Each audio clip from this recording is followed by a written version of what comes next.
Hello guys, मेरा नाम है सचिन और आप देख रहे हैं सुपर हीरो कॉमिक्स। तो केओस वॉर के पिछले एपिसोड में हमने देखा इंसानों को बचाने के लिए हरक्यूलिस ने टाइम को रोक दिया था। तभी इसी बीच में मिकाबोशी ने हेल में से सैटर्न को मारने के बाद ज़्यूस को खत्म कर दिया और ये महसूस होते कि उसके फादर नहीं रहे, हरक्यूलिस दोबारा टाइम पर से अपना कंट्रोल खो देता है। उसके बाद तो सारी अर्थ एकदम से घटे बहुत सारे हादसों की वजह से मलबे और धूल में बदल गई। धुएं, आग और डेड पड़े लोगों के अलावा और कुछ नहीं बचा था। पर गैस लोग चाहे जिस हालत में भी थे वो जिंदा थे, क्योंकि डेथ हेल से आजाद हो चुकी है। वो मरने के बाद कहीं नहीं जा सकते। सब हाथ से निकलता जा रहा था, इसलिए हरक्यूलिस ने इटर्निटी तक को उनकी हेल्प के लिए सम्मन कर लिया, लेकिन वो उनकी मदद करने के लिए मना कर देता है। इसलिए हरक्यूलिस ने फिर गैलेक्टस और सिल्वर सर्फर को बुलाया। सर्फर को ये बात बिल्कुल पसंद नहीं आई, क्योंकि वो उस वक्त एक बहुत बड़े प्लेनेट को कंज्यूम करने वाले ही थे, लेकिन अर्थ के गॉड्स ने उन्हें वहां टेलीपोर्ट कर दिया। इसके बाद सिल्वर सर्फर, थॉर और हरक्यूलिस की बैटल हुई, जिसे वीनस आखिरकार अपने मैजिक से रोक देती है। पर गैस ये सब हुआ ही था कि तभी हेलस्टॉर्म नर्क से बाहर आ निकलता है। उसके पीछे उसे मारने के लिए वहां के डीमंस, विलन्स और सब कैद गॉड्स पड़े थे। डीमन हेलस्टॉर्म हरक्यूलिस और थॉर को वार्न करने आया था, लेकिन फिर उसी के पीछे ज़्यूस, एरिस और हेरा भी आ निकलते हैं,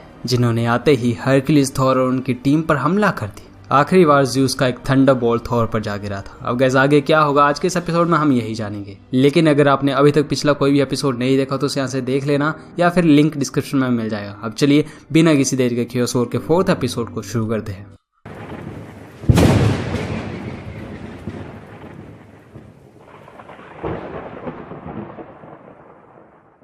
आओ लिटिल थंडर, अपने मास्टर से मिलो। गैस ज़्यूस का थॉर पर एक बहुत पावरफुल अटैक और वो नीचे, और इधर एरिस हरक्यूलिस से भिड़ गया। हरक्यूलिस ने कहा, नहीं भाई रुको।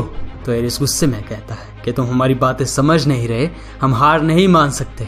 मैं गॉड ऑफ वॉर हूँ, मुझे सबकी परवाह नहीं होनी चाहिए। मुझे तो इस विनाश में मजा आना चाहिए, लेकिन मैं फिर भी कह रहा हूँ, अगर हमें किसी ने नहीं रोका तो हम सब तबाह कर देंगे। वो सब कुछ जो कभी यहाँ था या जो कभी हो सकता है, इसलिए तुम्हें लड़ना होगा, इससे पहले कि मार्टी ज़्यूस अपनी ट्रू पावर को अनलीश न कर दे।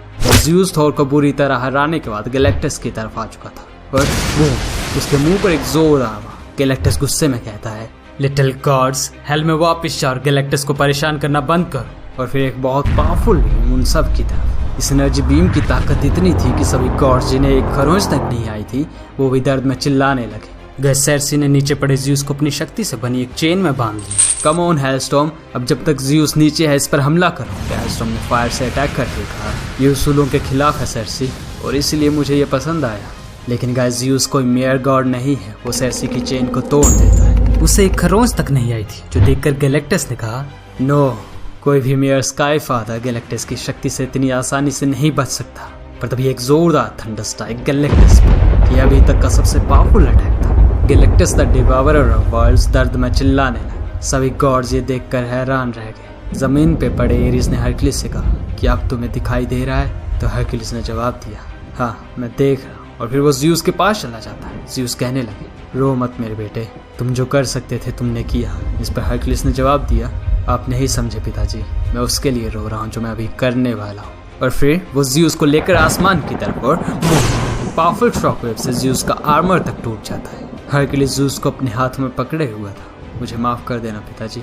इस पर ज़्यूस ने कहा, नहीं बेटे, कोई बात नहीं, मैंने भी अपने पिता को मारा है और उन्होंने उनके पिता, ये होना ही था, ये मेरी डेस्टिनी है। नीचे से हेरा और एरिस ज़्यूस को पुकार रहे थे, हस्बैंड, पिताजी।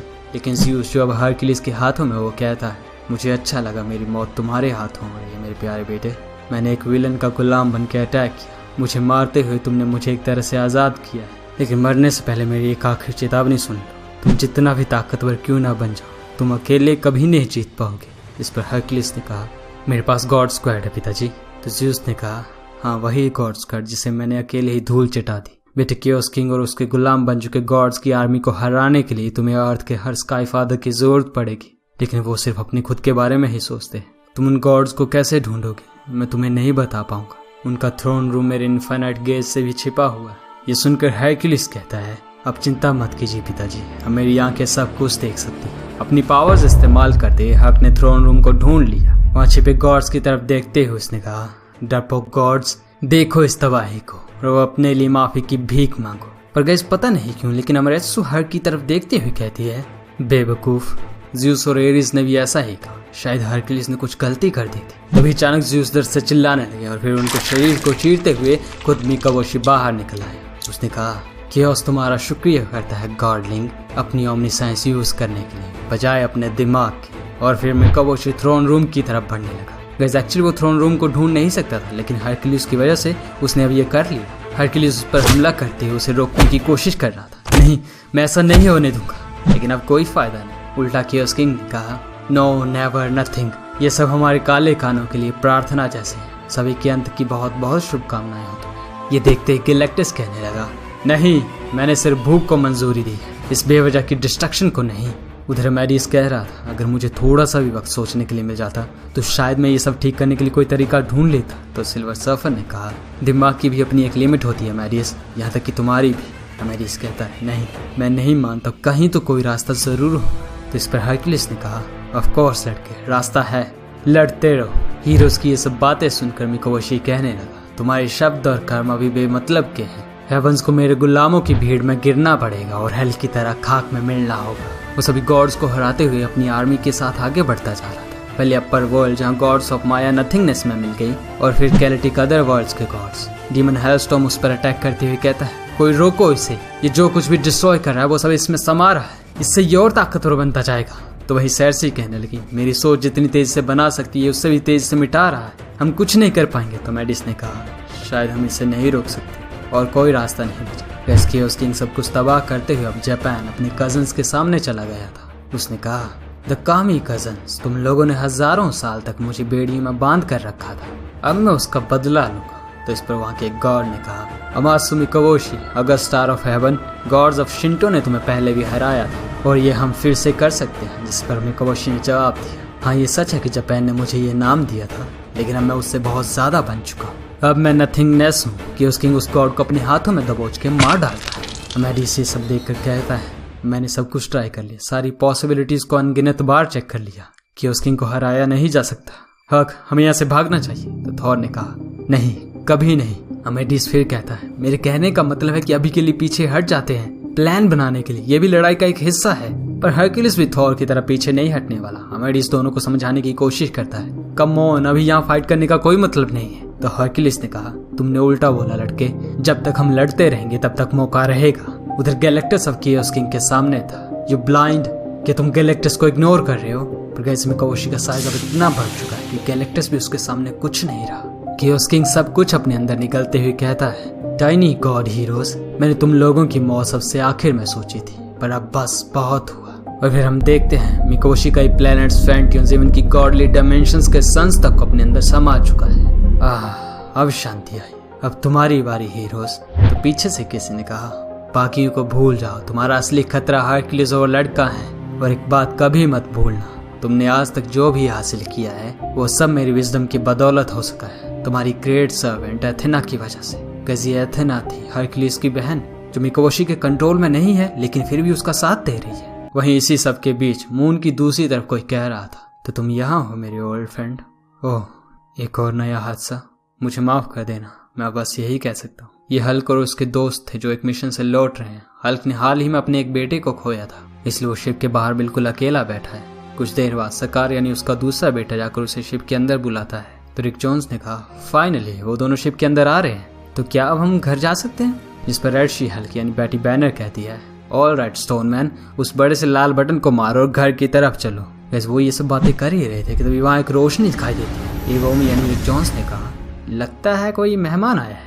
उस लाइट में से कोई कहने लगा सावधान हो जाओ हल्क्स, क्योंकि केओस किंग आ चुका है, वो सब कुछ मिटा कर रख देगा। उसने हेल को खत्म कर दिया है, अर्थ चल रही है। अगर तुम्हारा उससे सामना हुआ तो तुम भी सभी चीजों की तरह खत्म हो जाओगे, इसलिए लड़ते रहना। गैजी डॉक्टर स्ट्रेंज था, हल्क उसे पहचान के उसने कहा और कुछ स्ट्रेंज? स्ट्रेंज कहता है हम बस इतना ही काफी।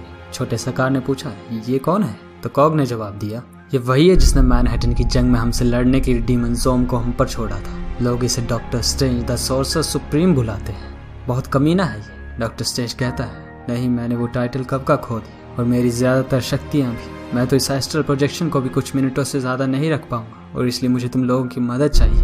ब्रूस, मुझे माफ कर देना, मुझे इस तरह आना पड़ा। तुम पर जो बीत रहा है वो मैं जानता हूँ। अपने खोए हुए बेटे से फाइट करना, दुनिया को बचाने के लिए उसका सैक्रिफाइस दे देना, मैंने सब देखा है। तो हल्क ने कहा अपनी बकवास बंद करो, तुमने मुझे अर्थ से निकाला वो भी 2 बार। मैं दोबारा क्यों तुम्हारा यकीन करूं? स्ट्रेंज कहता है, मुझे माफ कर देना ब्रूस, कभी ना कभी मैं इसका हिसाब चुका दूंगा, लेकिन अभी मुझे तुम्हारी मदद चाहिए, दुनिया को तुम्हारी मदद चाहिए। गाइस हल्क स्ट्रेंज से मुंह फेर लेता और ऐसा होना ही था, क्योंकि उन्होंने उसके साथ कोई अच्छी बात तो की नहीं थी। दुनिया को उनकी मदद मिल जाएगी जैसा हमेशा मिलती आई है, लेकिन तुम अब नर्क में जा सकते हो। फिर गाइस हल्क उस बड़े से लाल बटन को दबा देता और वहां से रैप करके निकल गया। स्ट्रेंज पीछे से कहता है, मैं ऑलरेडी हेल में हूँ ओल्ड फ्रेंड। इसके बाद हल्क और उसकी टीम अपनी शिप के साथ अर्थ के ऊपर पहुंच चुकी थी। वहाँ के हालात बहुत बुरे हो चुके थे। क्या ये अर्थ है?